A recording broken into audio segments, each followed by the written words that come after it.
the best slashers of all time. My buddy from play school. The best was Leprechaun in the Hood. I was like, okay, pot of gold, little Irish dude walking around. Doesn't sound like that's going to go too well.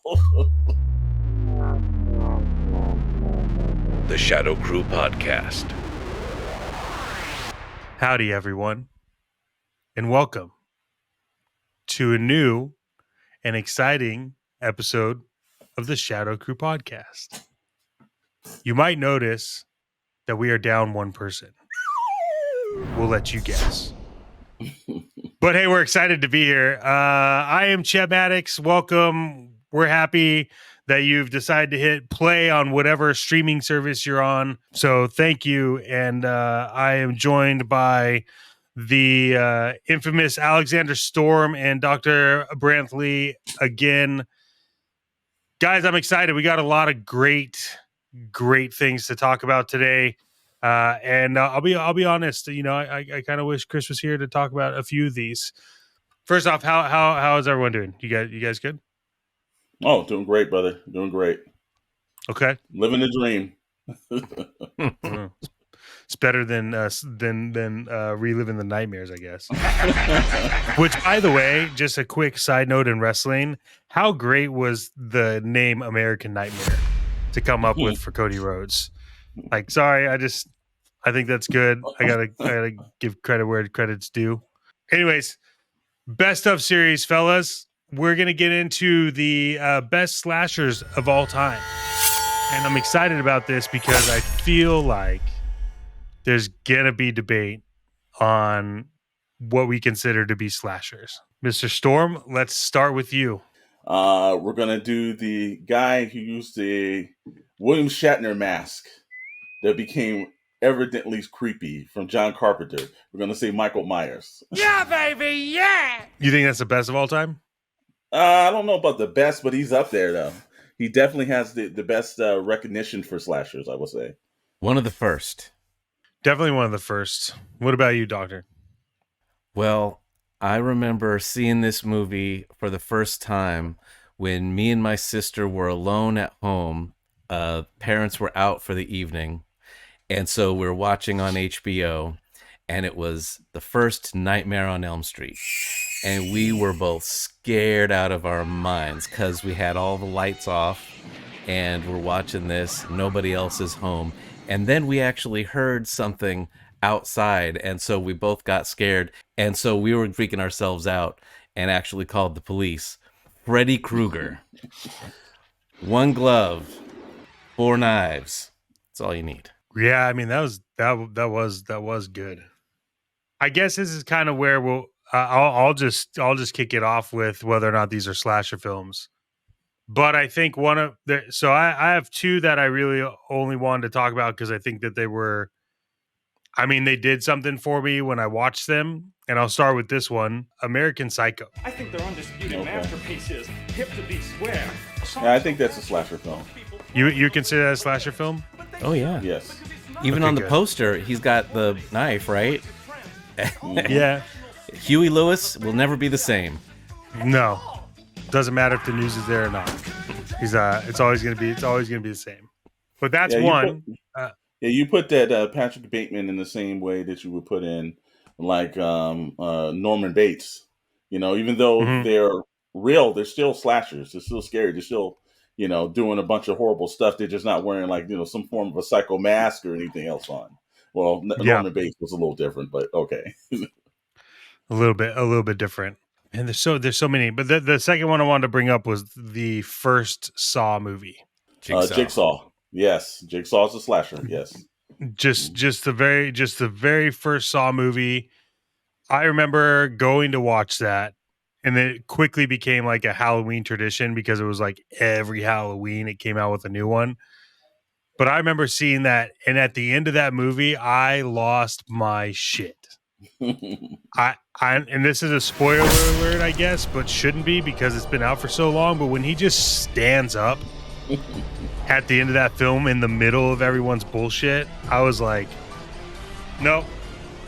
I think at that time too, and you guys correct me if I'm wrong, but at that time too, we weren't really seeing a lot of like original movies come out. No. So like no. when that hit, I was just like, this guy literally just laid there the entire time, crazy. Like, and in the Saw movies got crazy and stupid, but Well, Exactly. if I'm not mistaken, the whole point of it was he was dying of cancer, and I think he dies like in the second movie or something, and then he's still in the next 10 movies for some reason. I don't know how that worked out. Yeah, it's because all of his people he took under his wing to train him to make sure justice gets applied properly.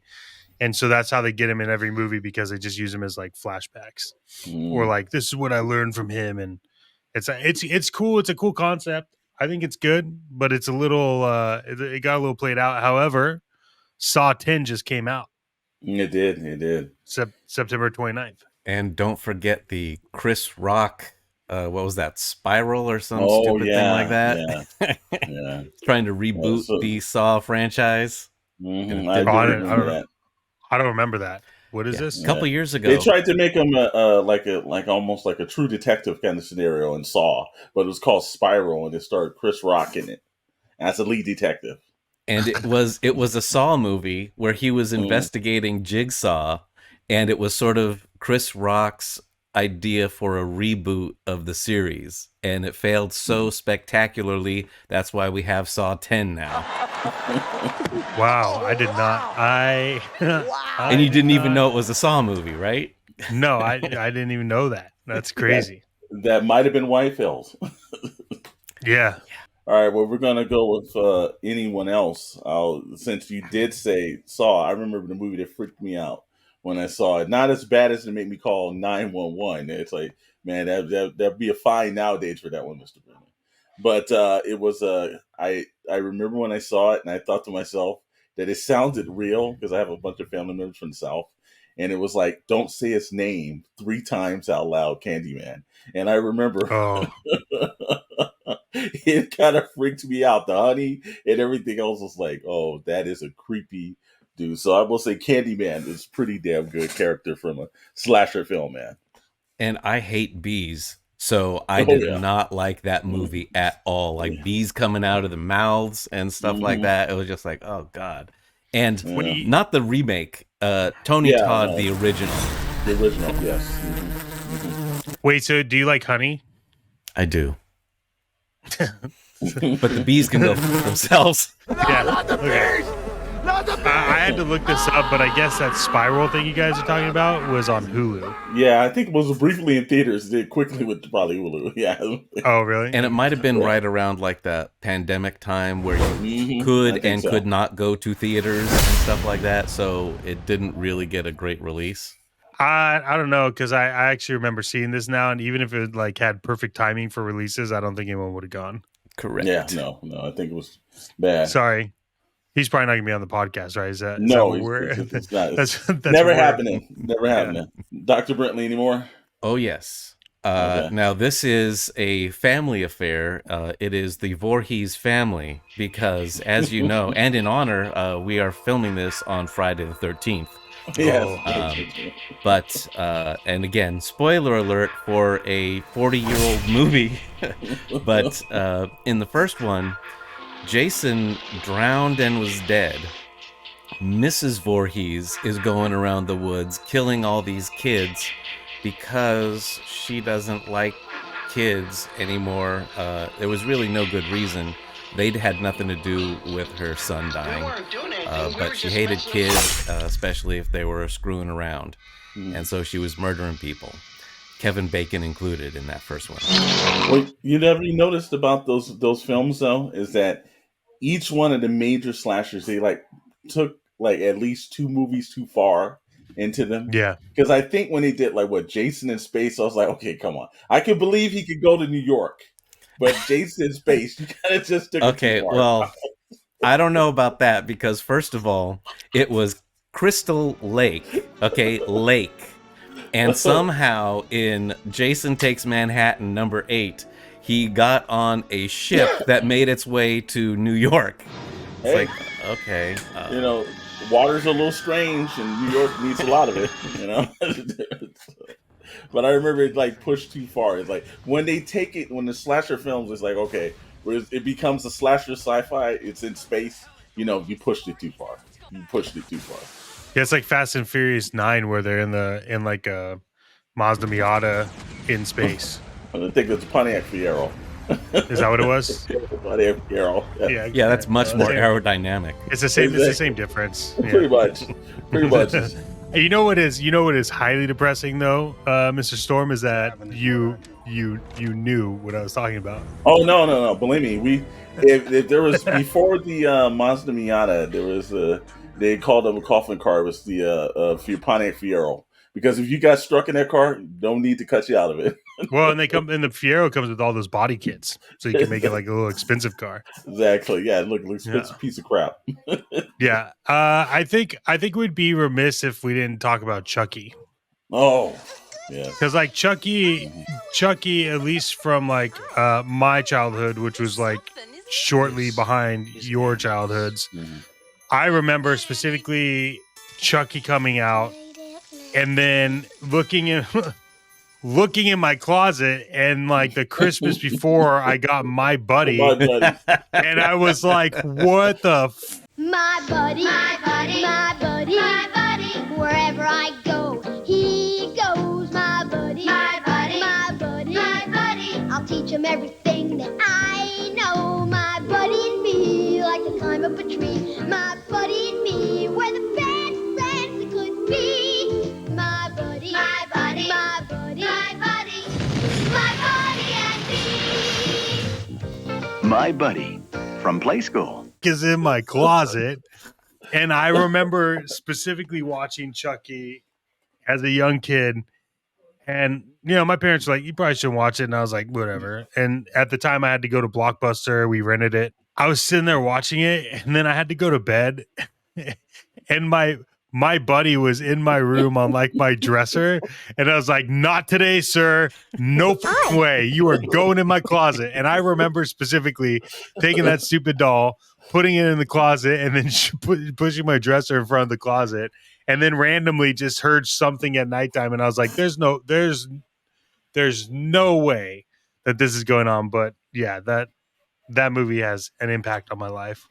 And the new version, they've got the streaming series, which is just started the third season, which I've actually really enjoyed. It's still got the humor, and they still do very good and interesting kills. It's not just him, doing the same thing over and over again.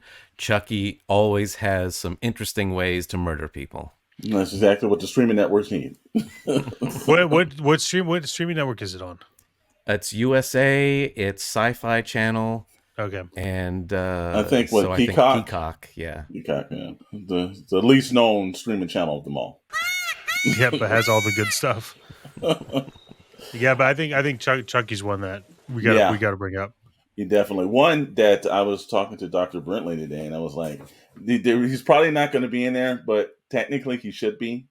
And and when I go with this one, I know we laughed a little earlier today about it, but I always think about a magical pot of gold, and I think about a leprechaun.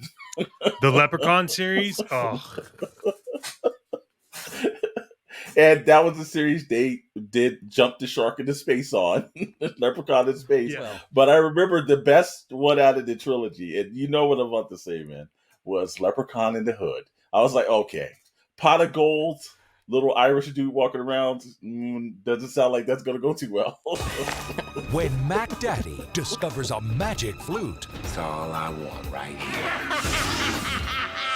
He becomes the richest man in hip-hop. Hey, get these losers out. But when three young rappers... kind of like Robin Hood. Instead, we're going to be robbing in the hood. ...stumble onto his musical treasure. Everyone will have... Leprechaun? I don't think I've seen Leprechaun in the Hood. Oh, it's a classic. There were two of them. He went to the Hood twice. Two? Yes. And then he went to space. I'm watching it. I'm telling you, if he's in a lowrider and he's like blasting Tupac out of the car. Then I'm turning off the television at that point, brother. It's either Batista or the Leprechaun.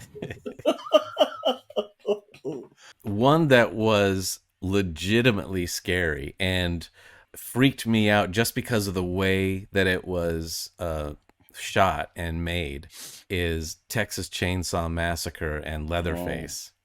Because it was, that first one was shot sort of like a documentary where it was like no frills. It was, it felt like handheld. They were just out there doing stuff. And this awful place, these also are the stupidest people. You don't go into somebody's house and they've got like chicken bones hanging from the ceiling and furniture made out of antlers and stuff. You're like, So what? decided Let's go somewhere else. That movie kept me out of Texas for years, man. Like, I remember, and they did do a good job on a documentary because I remember I was going to school and people were like, yeah, I think that story like really happened, because that was pre-internet days. There was no Google to fact check. It was just one of those urban legends. But I remember people was like, no, that really happened. So somebody was wearing somebody's skin. You're like, what the kind of crazy crap is that? Yeah, I don't think so, bud. I don't think so, Tim. So a lot of times when we do these best ofs, we come across the scenario where we go, you know what?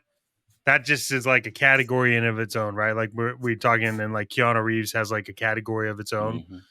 Would you put Rob Zombie in his own category, or does he have specific movies that you think would line up? Like The Hills Have Eyes, great film.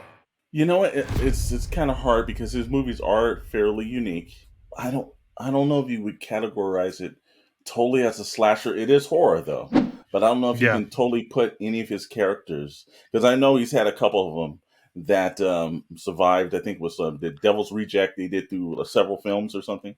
Those characters.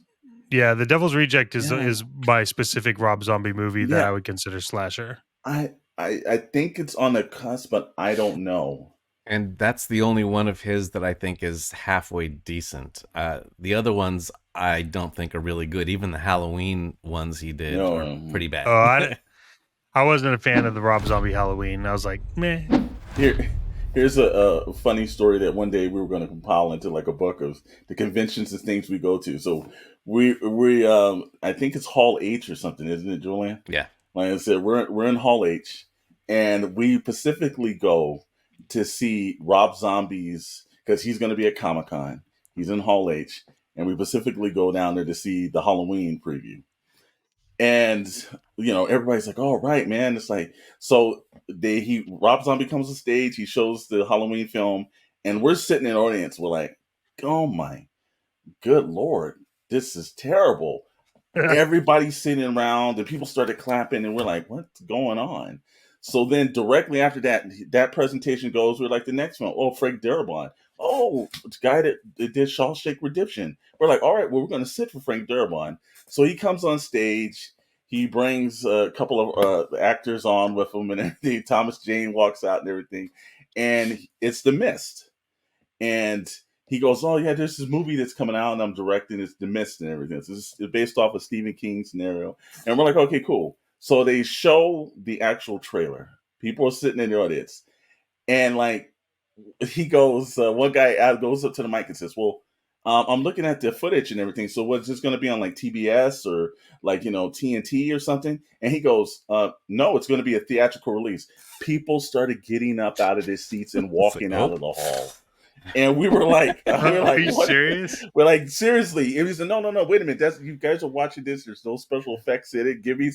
And like people walking out and everything. So it goes to the theater. I decided obviously it wasn't really that good for people walking out. So I'm watching it. I think it's on like HBO or something, Showtime or something comes on. And then I watched the movie and I'm like, that was a really good movie. Like, what was going on with that? But that was the strangest thing. People sat through Rob Zombie's Halloween and clapped. They see a clip of like The Mist that Frank Darabont's on stage, and people just started walking out in droves. When the guy asked, he said, "Is that going to be on TNT or cable or something?" He goes, "No, it's a theatrical release," and people just started getting out of the theater.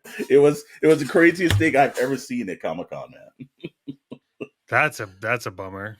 especially for someone like Frank Darabont. It's like, I'm going to give him the benefit of the doubt since he hasn't really done a bad movie yet. But I will tell you this, though. When I heard that he was doing The Walking Dead, I'm like, I'm going to watch this. It's like I said, there won't be a missed thing happening to me twice. I can tell you that. But very interesting story about Frank Darabont and Rob Zombie's Halloween and everything like that. But I do think The Devil's Reject is probably one of his better films. Do we consider, because we were going back and forth with this, the Creeper from Jeepers Creepers, is that considered a slasher technically, or is he more monster? Does he get put into the slasher genre, or is he more monsterish than slasher? Because he's like killing people with that stupid car, and he's also got like a trench coat and a hat on most of the time, so you don't even know he's just.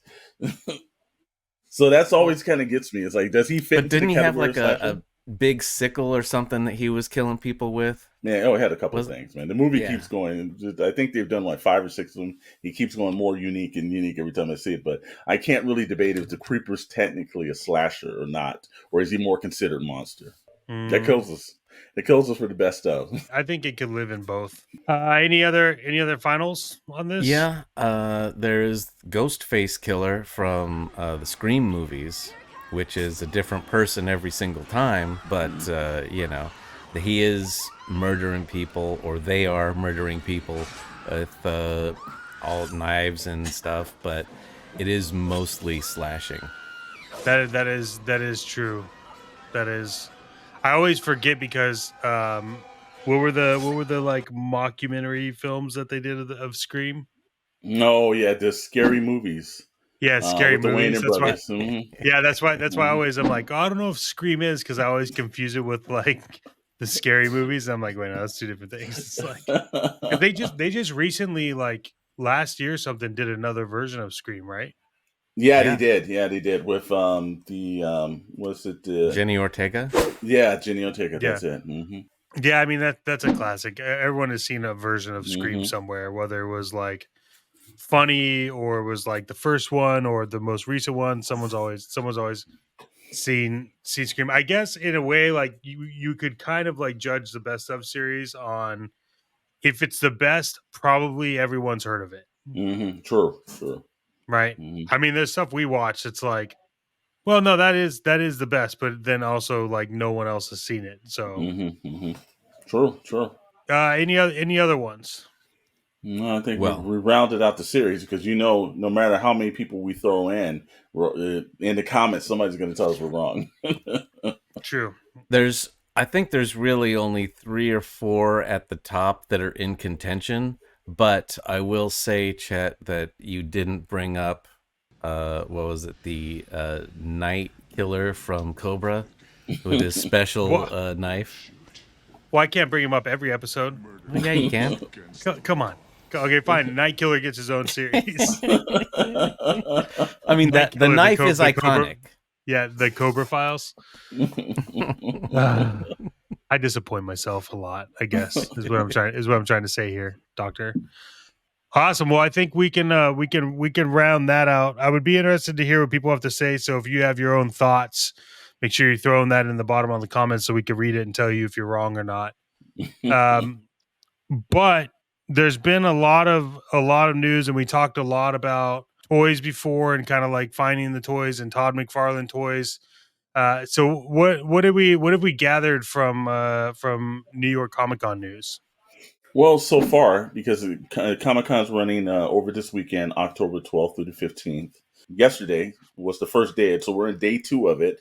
So far, the only news that I've seen that I thought was pretty poignant was, one, Todd McFarlane is not there this year, probably because Toy Fair was a couple of weeks ago. So I saw an interview that he did at Toy Fair. I don't know if it was like Pixel Dan or whoever, like YouTube channel. I can't remember which one it was, but he was talking to Todd McFarlane. Todd McFarlane was like walking him through the booth and kind of talking about his idea on like the toys and things like that. And he made a comment. He's like, yeah, I mean, you got like, they moved Toy Fair so far down the path that now we're hitting up New York Comic-Con, and Todd Farland's response, in my opinion, was like foreshadowing to him not going, because he's just kind of like, yeah, I mean, it's too close. Yeah. So, and people fail to realize that even though the amount of money that people see the revenue and everything, he's still a small company. He's not as big as like, the Hasbros or the Mattels. So it's a lot of logistics. And you think about something, is he going to stay in New York for 2 weeks and just do Comic-Con, or is he's got to pick and choose, the setup and the time and the people that have to go with him? Because normally he does a pretty big production when he does go to even some of the smaller conventions. Yeah, I mean his booth at Toy Fair was gorgeous. It was great. It had everything you wanted to see. It had all the different price points. That and Super 7 was good, but DC Comics announced that they're bringing back probably a very good series. I hope they don't mess this up. But it's the Elseworlds series. Now, when Dr. Brentley and I were glimmers in the comic book world reading, the Elseworlds series was the thing that pulled us into even the modern day, like, Batman stories and everything. Because I remember Gotham by Gaslight. I remember Batman Holy Terror, where he was basically a religious version of Batman going around killing people for like the church. I remember Kingdom Come was huge. Wasn't the Batman Holy Terror? Wasn't that like one of his enemies is like White Knight or something like that? Similar to it, but he was more of a it was more on a holy mission of killing people. Basically, he was doing it more. And I remember too that was drawn by probably one of Dr. Brentley and I's favorite artists, Norm Breyfogle. Because I remember Norm Breyfogle used to do the big capes before, McFarlane popularized it as well. But he had just a very good art style. So whenever I saw like Norm Breyfogle doing the Elseworlds story, I definitely picked it up. But if they can bring that series back, they can get some attention and actually do the one-off stories, because that's the best thing about the Elseworlds stories. They weren't really unlimited series or anything. They normally put together like, maybe 30 to 64 pages. It was a one shot. You read it. It was on your shelf. And, if you liked it, I think also Red Rain. I remember Batman Red Rain was Batman versus Dracula in the Victorian era. But usually 90% of those stories technically were Batman. Looking at the slate of the new Elseworld books, the same can be said. I think there's like 5 Batman books and one, I think a Green Lantern book or something. So, Batman's going to rule that again. But that was cool. Also, they mentioned The Walking Dead, which there are some people out there that still love The Walking Dead. They showed a little bit of some previews from the new Rick series. They gave a title, The Walking Dead's The Ones Who Lived. That's a title for the Rick series. And then they said Walking Dead, Daryl Dixon. Season 2 will have Carol in it. And they'll be renaming the title for season 2. It's just like 2 characters I don't give a shit about. And yeah, pretty much that universe. I know that there was executive over at AMC that said they want to get 20 years out of Walking Dead. I was a little bit skeptical on that, but it seems like they've got that mission fully going for that, man. Turns out they've got 60 years on Walking Dead because they're just not paying attention to people don't give a shit. And then there was one bit of news out of comic-wise. A new independent, which I love the term independent, but a new independent media company that's based for creators. They call themselves Ghost Machine. And it's got Jason Fabrook, Gary Frank, Brian Hitch, Jeff Johns, Lamont McGee, Francis Manipool, Brad Melzer, several others, and soon to be announced. But they're going to do an independent creator-owned universe that will be published through Image Comics. So I don't know how well independently that is when you're publishing through somebody. Yeah, I mean, like, this is kind of like a touchy subject for me. So I have like pounds and pounds of comics. It's what, 2023? Yes, sir. I really have a problem when people refer to Image Comics as independent comics. Like, I really do. I think that Image Comics, you know what I can relate it to for people that are listening and us, that maybe it's like, why are they talking about comics? It's like trying to convince people that at one point in time, Lionsgate wasn't a player in the game. Lionsgate, there was a point in time where Lionsgate had some one-off films and no one cared and no one watched it. And now Lionsgate produces some of the best films. Well, Image Comics, for me, getting into comics like I understand where it got the idea that it was an independent comic, but the only real thing about Image Comics, if you think about it, and some of my favorite comic reads come from Image Comics, so this is no way like a bad talk of Image Comics. It's just that I don't think that we can keep referring to Image Comics as like independent, right? Like Josh Williamson, Nailbiter is one of the best ever, in my opinion, like runs on comics. It's crazy. Makes like you just read that stuff and it's like, what am I reading? There's like Lady Killer, very woman front heavy like issues of comics of like the housewife being a killer that has to like play it off with her husband. Like I find it a tough pill to swallow when I hear people say, "Oh, it's independent comic like Image." What I would go with is like more independent would be like Oni Press. Yes. Mm-hmm. Or Black Mask. I wouldn't even say that. To me, independent is a guy that is doing it himself. He's figuring out the publishing. He's, either writing and getting, the stuff together or drawing. But if these companies have a giant, they're companies. Yeah. They've got a bunch of employees and they publish all the time, every month. Yeah. I think instead of saying that they're like, more or less like, independent, I would basically kind of say that they're kind of like the second tier from there's Marvel and DC, obviously, are mega corporations with hundreds of billions of dollars behind them. One Warner Brothers and one Warner Discovery, and then the other one Disney. And then you have like, your Dark Horses, your Booms, and your Image Comics.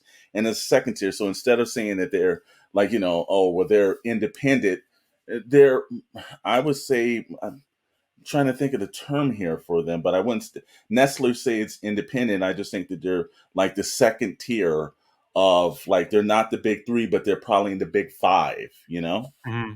Yeah, because I think Image is probably the third biggest publisher out of all of them.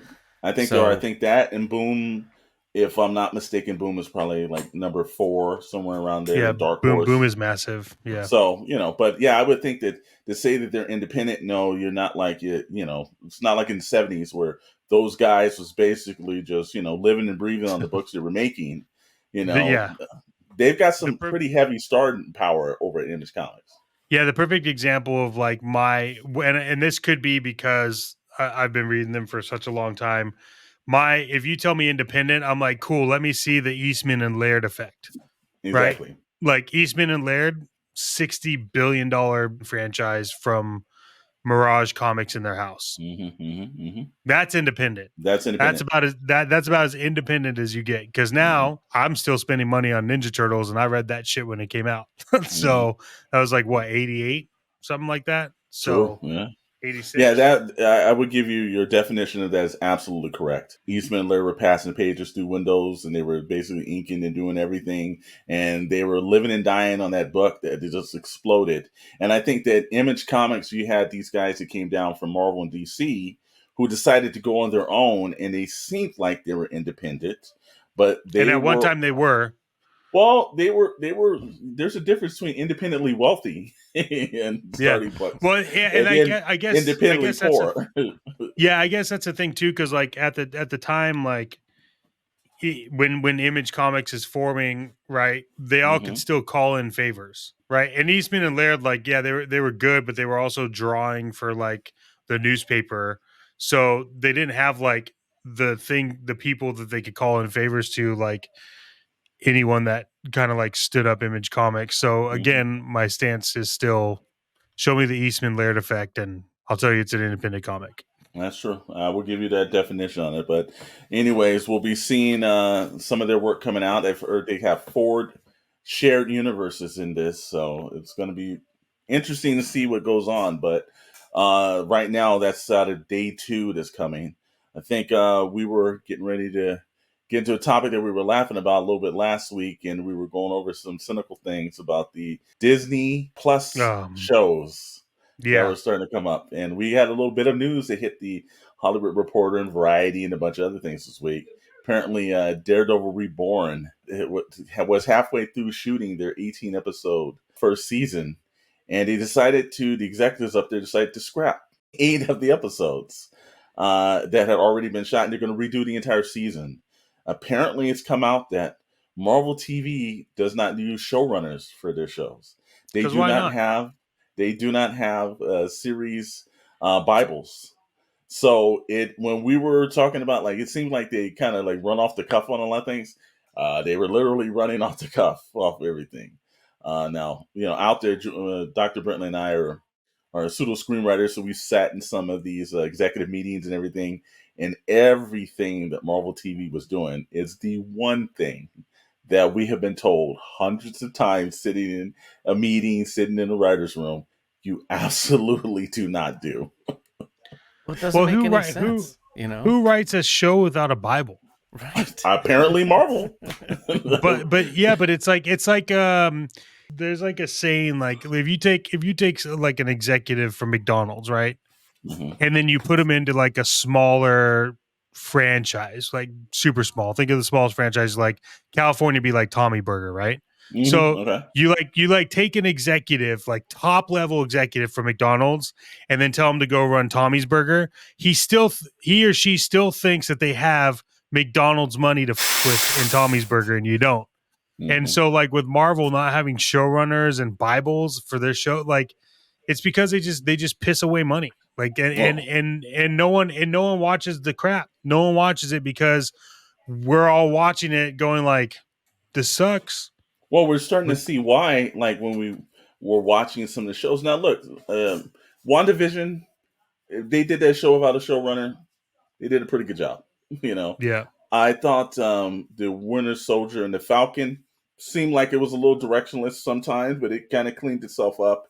But then you start running into, like, your She-Hulks or Miss Marvels.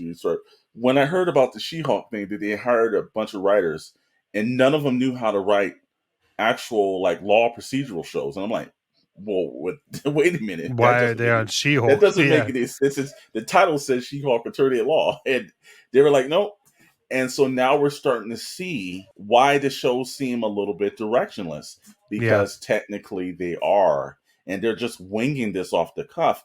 And I heard one director said that he thought it was an incredible slap in his face that as he was doing the show, and, like, Marvel has this saying that we'll fix it in the post. And I'm like, my God, on paper, when the show's bad, I don't care what film, when they say we'll TV fix show, it's on paper. When that script comes out, you can tell a good script from a bad script. But if no one's reviewing those scripts, and then they get all the way to shooting those scripts, and then they get to the point where they're putting special effects in, that is a terrible problem to start doing as a studio. Yeah. Like, where I think Disney really needs to pay attention here is they need to look over at Netflix and what just happened with One Piece. The director of One Piece was the same person that did Cowboy Bebop. Mm-hmm. But he said, I learned my lesson from Cowboy Bebop. I did a lot wrong. I didn't do it right. I realized that people that watch this want to stay as true to the book as possible. He's like, and I learned that. And guess what is blowing records out of the water on Netflix? One Piece. Yeah. Because, like, I'm an avid One Piece person. I love that show. I'm not caught up, but it's fantastic.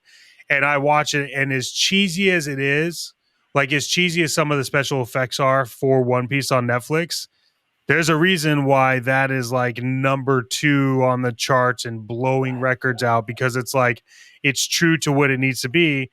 And it's like with Disney and their Marvel properties, they have a history of this, of, like, having people write shit that don't know anything about anything.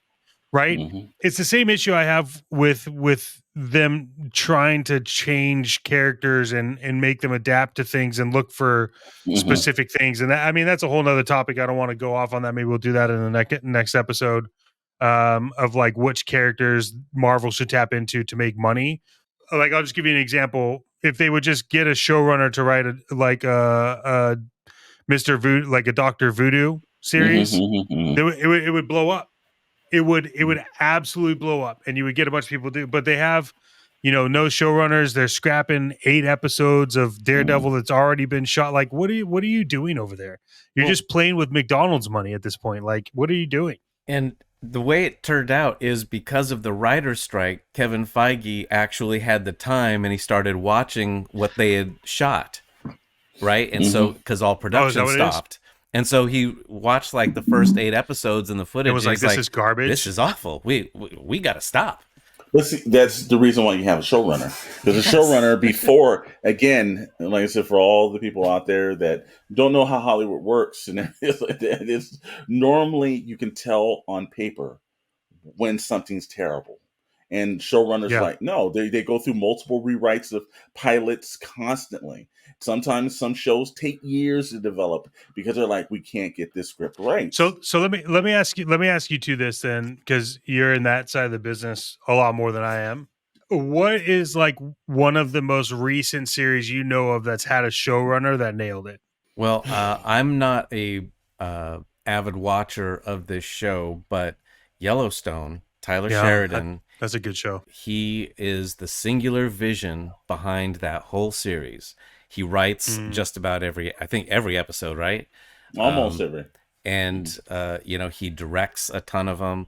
And, it is his vision. And when you have one particular vision, right, you don't have 20 people throwing their ideas in, and that could completely derail it.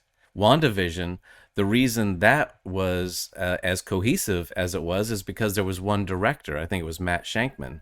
And so he was directing all of them. I don't think he was writing all of them, but it was his vision for the whole thing. It's like, we're going to do all the different, sitcoms and then work our way up to the real world and all this. And you're going to figure out along the way what's happening. If it was a bunch of people throwing ideas, they may have done that for one episode and then thrown it out and tried to do something else. It's like, no, we have to stay the course and do it this way.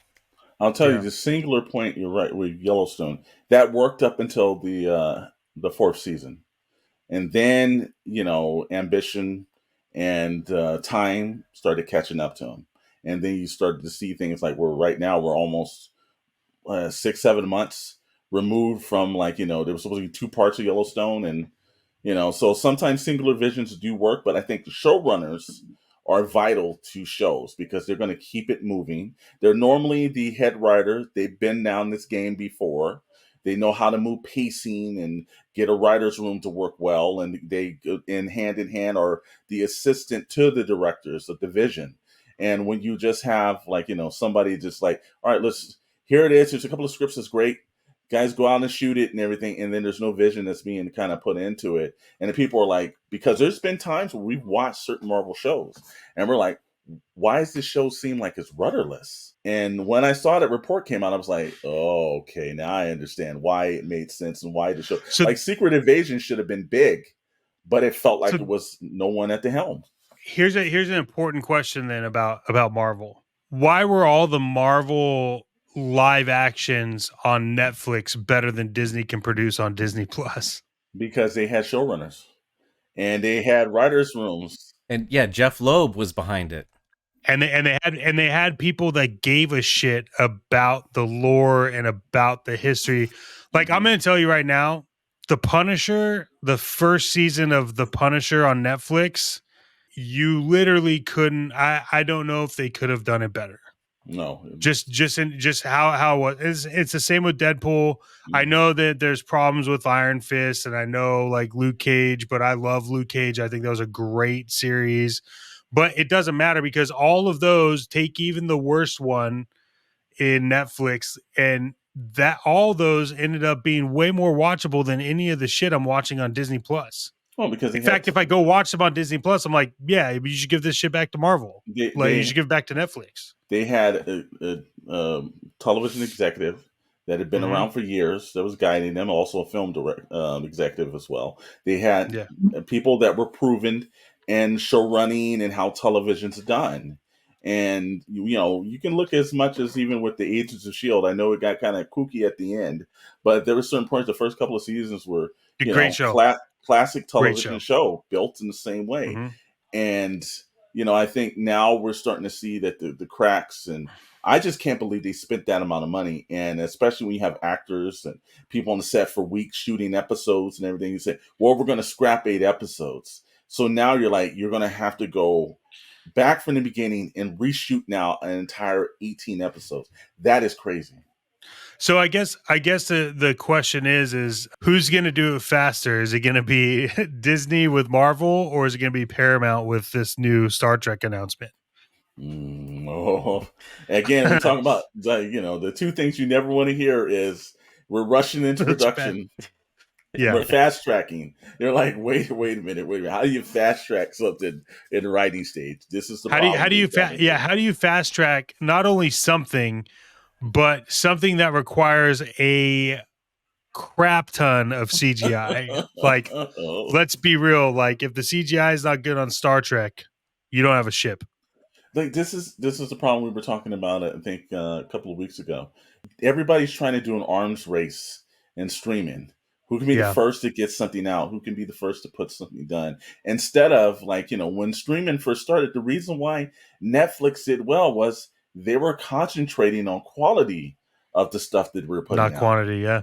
Absolutely. And now Netflix has kind of abandoned that. They're doing quantity. We've moved to the point where everybody's like, what can we get on multiple shows 3 or 4 times and get it going? And with this whole announcement with Paramount, it's like just last week, they said they're killing Star Trek. They're going to kill Star Trek. Yeah, and this week they're like, we're fast tracking Star Trek.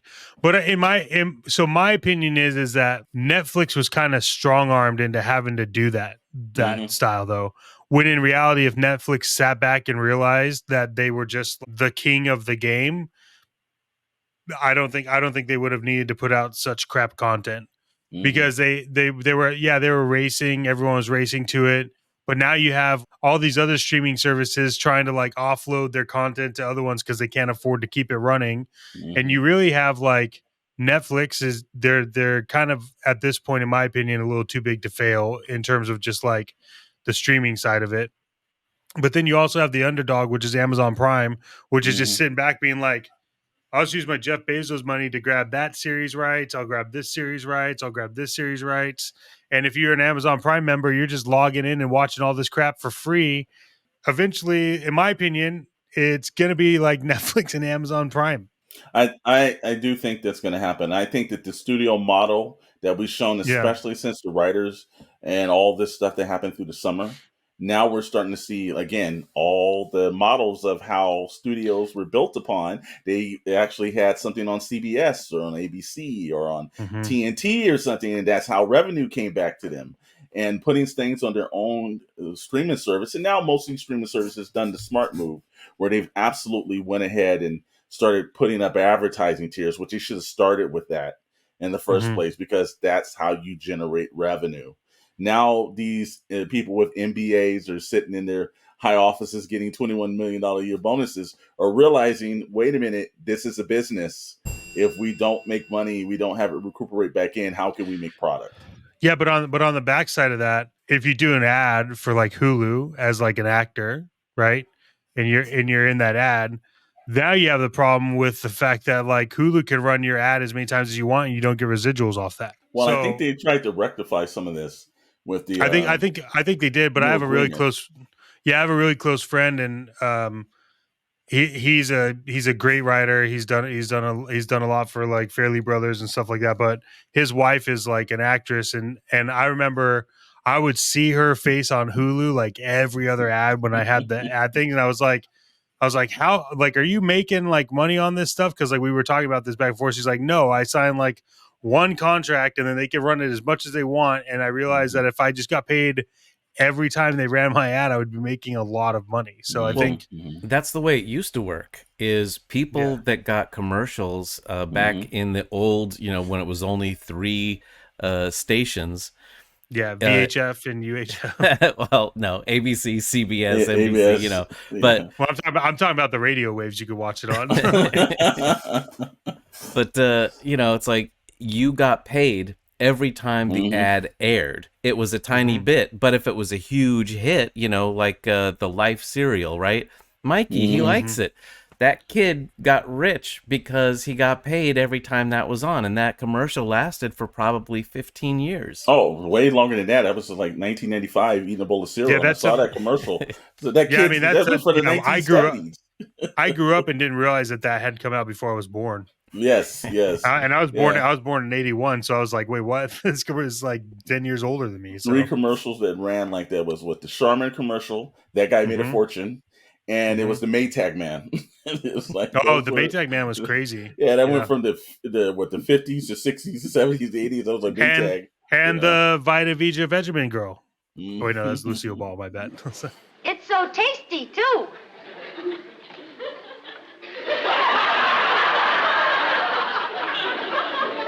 It's just like candy. Oh, man, no one knows that show. That's the aspect when it boils down to it, is that, streaming is there's obviously going to make changes. I do think that Netflix is in a very prime position to survive the streaming wars.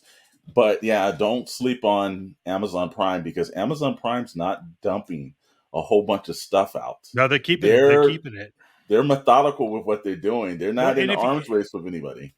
Hey, look, what I tell everyone, like, if you want to jump into the nerd side, and this is where my brain goes because of the stuff I do outside of this, Amazon Prime doesn't have to pay for the back end to support their streaming service because they own it. They own everything that everyone builds their streaming services on, the back end servers and all the databases like that. They all use AWS for the most part, and that's Amazon, and they just get it for free. And so all they have to do is sit back and be like, oh, I could get more eyeballs by getting, DC dumped all of their live action to Prime. So if I want to watch Batman, I can just go log into Prime and watch it for free, right? So it's like you have to realize, like, they're gonna do it. So I guess the real question is, should Paramount take their time with Star Trek or just rush it and see what sticks?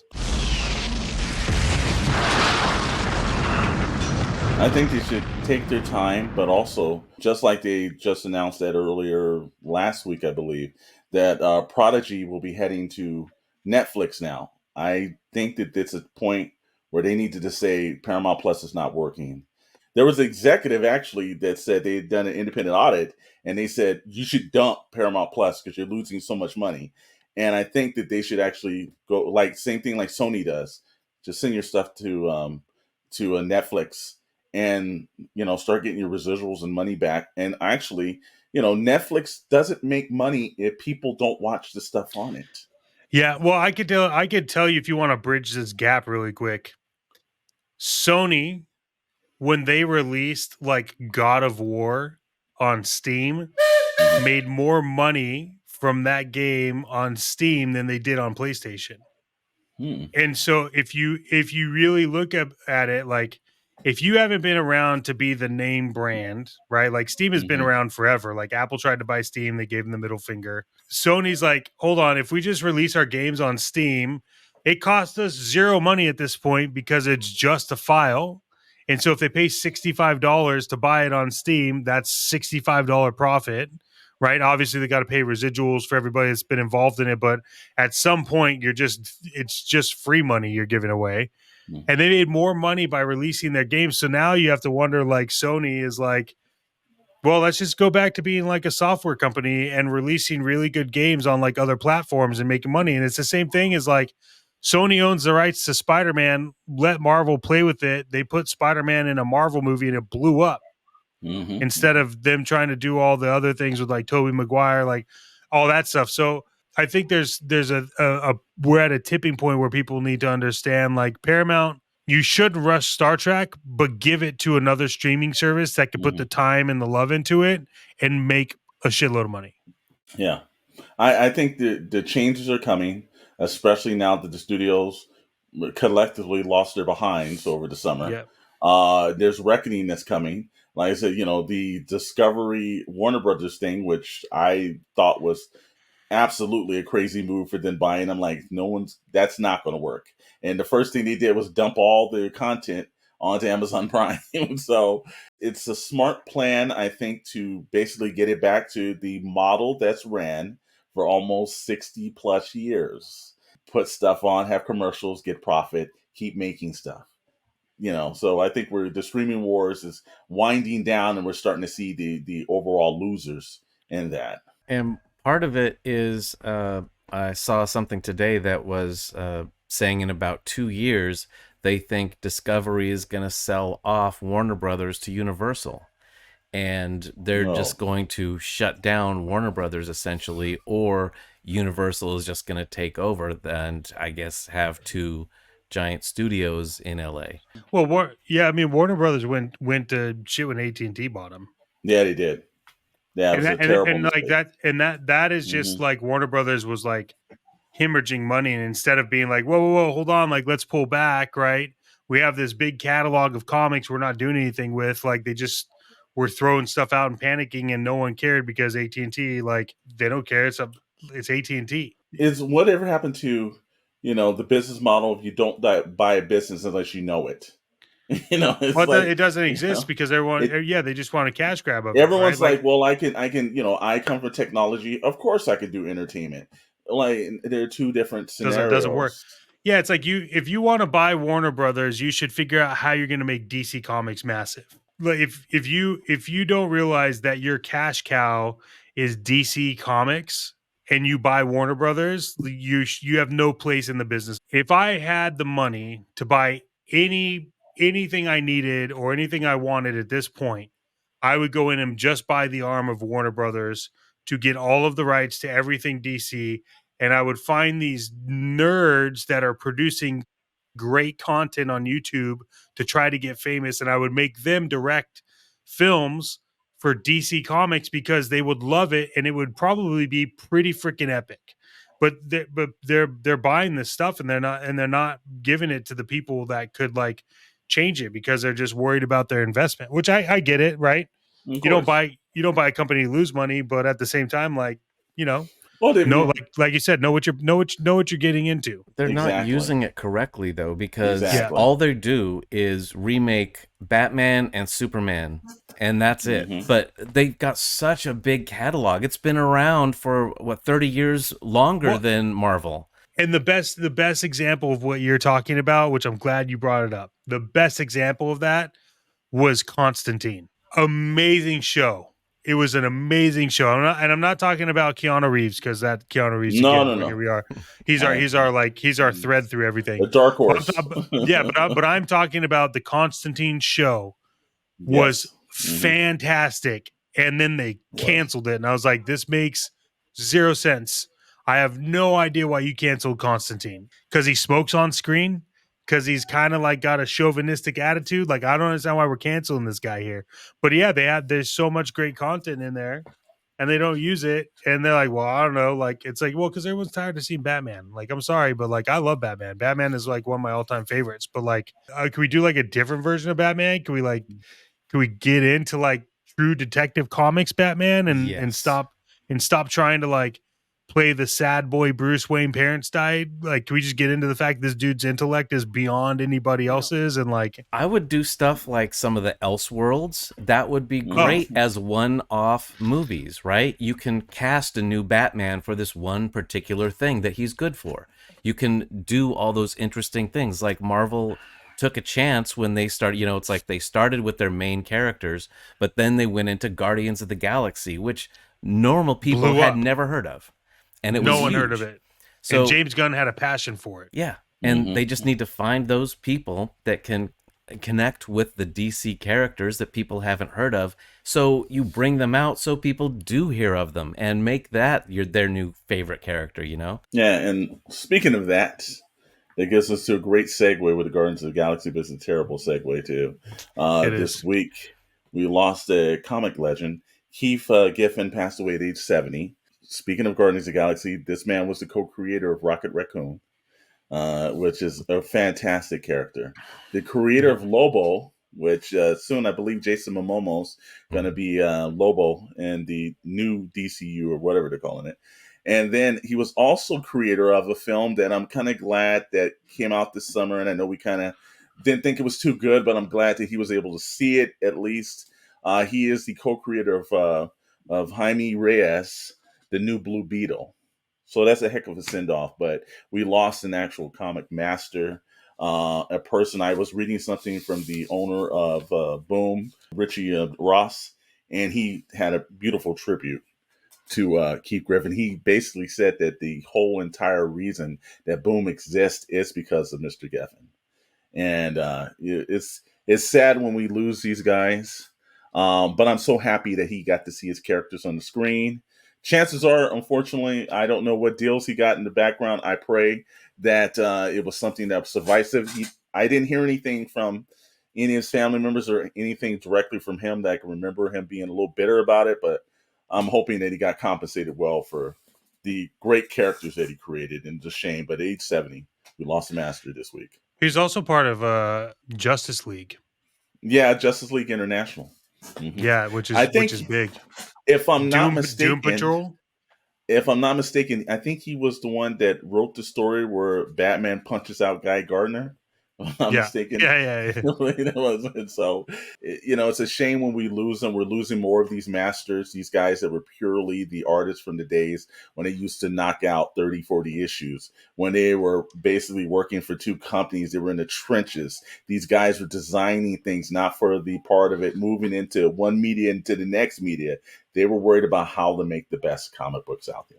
Yeah, he had a great sense of humor, and one of the things that I remember him being involved with was he did the layouts for the entire 52 week. Every week there was a new comic book for that whole year. I remember that one. The 52, but he did all the layouts for the entire series. Are you talking about the new 52? No. It was called 52, 52. and it was week 1, 52, week 2, 52. And so every week there was a new comic book that came out, and it was this huge thing leading up to Final Crisis. And I got every single one of them because I was into it. But that's a hell of a job. First of all, every week you have to do an entire 22-page story layout. That's why he wasn't drawing them. He was just, essentially he was the architect behind the whole look of the series. Yeah, those guys when they use the term comic masters, and you start really talking about the Jack Kirby's, the John Romita seniors. You're looking at the Buscema's. You're looking at the Steve Ditko's. You've Neil got Adams. Guys. Obviously, the great Neil Adams. Yeah, we lost Neil Adams last year. Yeah, we've been losing some of the great ones out there, and it's a shame. But the beautiful thing is that his work will continue, and hopefully there's a new audience now. They're getting introduced to his lovely characters, and it's just it's sad to give him a send off, but I know that he won't be forgotten. I guess we leave it up to Mark Waid to come in on his promise of coming in and teaching people how to write comics again. I hope so, because it definitely needs it. Because his comics are pretty epic, and he's one of the few left. Again, Elseworld, Kingdom Come. Yeah. The guys, the masters. So that leaves us into segue this week of our sponsor. As usual, we always like to thank our sponsor, Toys vs. Games in Wilmington, California. Toys vs. Games is a unique shop. It is not a massive corporate-owned company. It is a mom-and-pop store. It's Shadowe Store, the name of the man that the whole channel's named after. He goes there all the time. You can trade things. You can buy new items. They have you're not walking into just some aisle of a store and somebody doesn't understand the products that are on the shelf. You've got somebody that will go and basically give you the customer service that you want for your hard-earned money. So if you're actually going to do something, that sponsor of the Shadowe knows, Shadowe Crew Podcast, Toys vs. Games. They're on Instagram, but they're in the city of Wilmington, California. So we'd like to thank them for sponsoring the podcast. I love sponsors. Do we have any channel updates we want to go over? Yeah, we've got a couple. Wrestling, the brand new Wrestling with the Tech Master will be returning in a couple of weeks. He's getting his home studio together. I've talked to him. He's excited. There was a huge week of wrestling this week because of all the NBA preseason, the NFL, and I think also the baseball playoffs pushed. Instead of a Monday night, everything pushed to Tuesday night. And the boy, he was blowing up my phone, telling me hey, man, it's Super Tuesday. So yeah, he was like, man, I wish I was doing the show. And he's been working hard on his home studio. And we're looking forward to having him back. We got some news from the demand that the channel's named after Shadowe. Shadowe's been hard at work. He's sent our editor a whole bunch of brand new videos ready to edit, and our editor is being overwhelmed. So I pray to God our hardworking editors getting their sleep in. But he's ready, actually, in the next couple of weeks. And, we're going to announce this right now, so we're going to keep our fingers crossed. But Shadowe will be joining the podcast, and hopefully the four of us will be here when he pops in. But they'll make us 5 that night. But Shadowe said he's constantly watching our podcast, which always has me laughing. But he's like, "Wow, man, I just get so excited." He's like, "You know what? In 2 weeks, Shadowe will actually grace us with his presence on the podcast." Yeah, it's exciting. And then what's going on with old retrospect? Where are we at with that? Well, retrospect. Mummy is coming out very soon, and I still have a few werewolf movies to catch up on before we record the second one. But after that, Frankenstein and Dracula. So leading up to Halloween. Retrospect is basically 2 individuals, Dr. Brentley and myself. We go over a certain genre of films, watch each of 4 of those films and give our review, honest takes on them, but also share a little bit more of the insight of certain behind-the-scenes scenarios and situations and research that we came up with. And it's basically, if you're a fan of films and you've seen them, then you'll appreciate it. If you haven't seen them, then maybe we sway you to want to see them. But we're doing through the month of October. It will, like Dr. Brentley just said, it will be we've done 4 of the Mummy films, and then next week you'll see it's going to be the Wolfman, and we've been reviewing and just watching all those films. And then after that, it's going to be Frankenstein, then the monster of it all, because we're doing a Halloween thing. It's going to be Dracula, and then that week I believe there's going to be 2 of them, right? Where we're going to do that and a monster mashup or something for Halloween or something. So possibly. It's very, possibly depends, because we're killing. That's a lot of movies. Yeah, we're killing our editor. But it's something that we're looking forward to. We kind of grew up in the era of Turner movie classics, and then I don't know. There's a lot of people that didn't grow up in Southern California, but myself and Dr. Brentley did. There was a television show called the Family Film Festival that ran on the weekends. KTLA. Yeah, KTLA. Yeah. Tom Haddon. On Channel 5.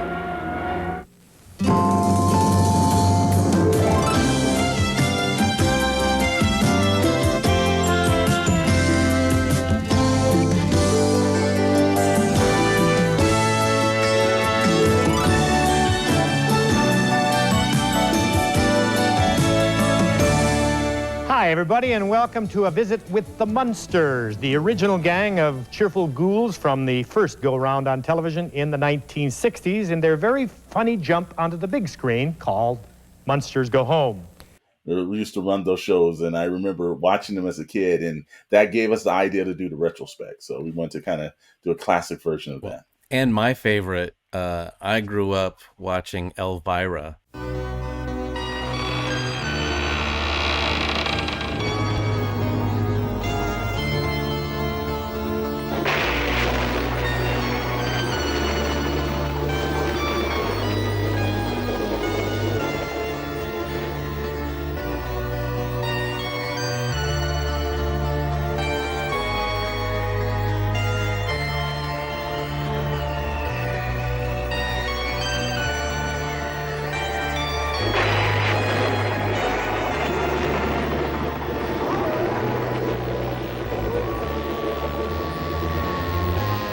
Hello, darling. Yes, sirree, it's Lilo me, that gal with a shape that drives men ape. Elvira, Mistress of the Dark. The show, as you know, is Movie Macabre, and once again I've plucked from our vaults yet another celluloid sickie. This one is called Frankenstein's Castle of Freaks. Yeah, catchy title, huh? Yep, it's that maker of monsters, Frankenstein. What? I always thought that would make really a terrific name for a fast food chain. You know, the Frank and Stein? Hot dogs and beer, Frankenstein, get it? Yeah, well, it's something to think about.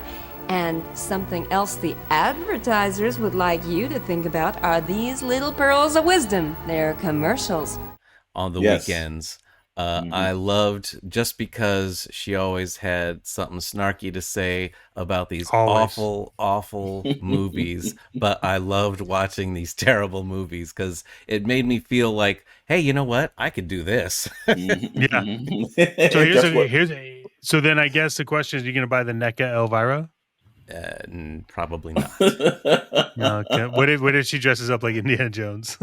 Yes. Yeah, then he'll buy it. He'll buy it. Elvira with the whip and dressed as Indiana Jones. She's like, I'm in. I'm all in. You know what? That would be a huge seller. Just Elvira with a whip. There's a whole section of fandom that would go for that. Yeah.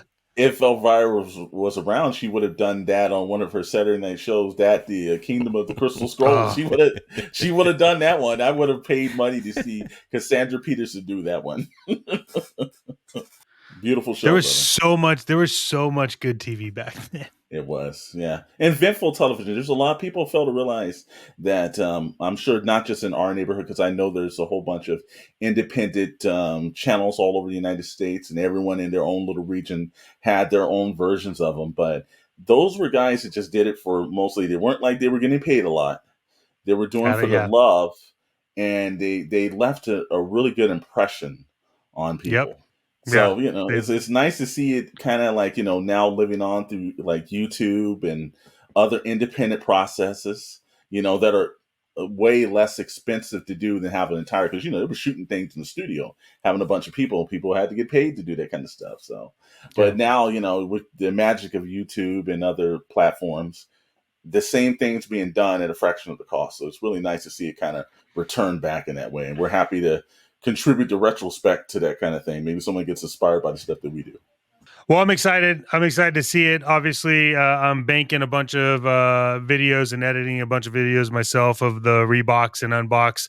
And I actually, little side note here, have an idea for my first Reeboks, because I realize there's something I have in my closet that I just don't care about. and I'm probably going to. But from all of us here at the Shadow Crew podcast, thank you for sticking around. If you stuck around this long, don't worry, you'll have another one coming up shortly after this. But, like, subscribe, leave your comments below, thumbs up, thumbs down, smash all those buttons. Remember to come back. Make sure you do the little bell thing so that when we do publish something or anything at all, or go live or whatever we decide to do that day, you get notified of it, because, frankly, that's how you find out what the hell we're doing. So, thanks again for showing up, and it's been great for us. You let us know if it's been great for you. And until next time, stay classy, and we'll see ya.